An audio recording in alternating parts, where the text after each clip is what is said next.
selling platinum with Watch Out For This. That's like... Watch Out For This went platinum?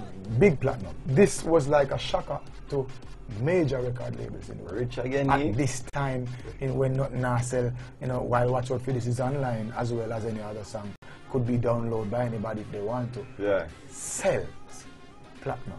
More recently, you've been in the middle of some controversy with the whole Mavado and Killer situation. Now, tell us why you didn't decide to take it up and answer back Mavado as it related to the whole him and Killer situation. This situation in terms of Mavado now, I just corrected Little Mavado. You know what I mean? We know Little Mavado from Singing Blacks. You know what I mean? It was Alliance, it was Bounty Killer, Vibes Cartel, Bling Dog, Wayne Marshall, and Busy Signal.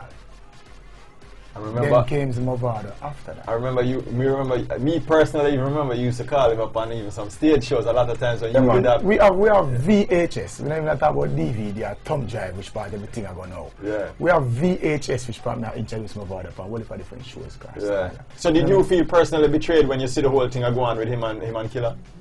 I mean, it's just a little disgruntled in terms of how you have a disagreement with the general and reach the public. You know what I mean? Mm-hmm. You don't have a disagreement with you don't have to get to public, you don't have to get brawling, which part even some little members around you who never make sense of them oneself, trying to disrespect a general that feed you, those same hands that give you your first $1,000 bill. You know what I mean? We did there say everything. And we don't want to beat witches and talk about the platinum them and something, because those are sales. Those is not just one like a YouTube clip and it get 20,000 views or 2 million views. This is now certified sales. So we not fair talk about what someone talk about 2 little picture with 2 little shoes and 2 cap and 1 jacket and 1 little car and 2 little piece of lion. This is Busy Signal. Simplicity we used to survive. You know what I mean? Like so I mean, it's just a level. As me I said, it's just a correction. You know what I mean? Put them little youth on themselves and just know, say, yo, now this is general.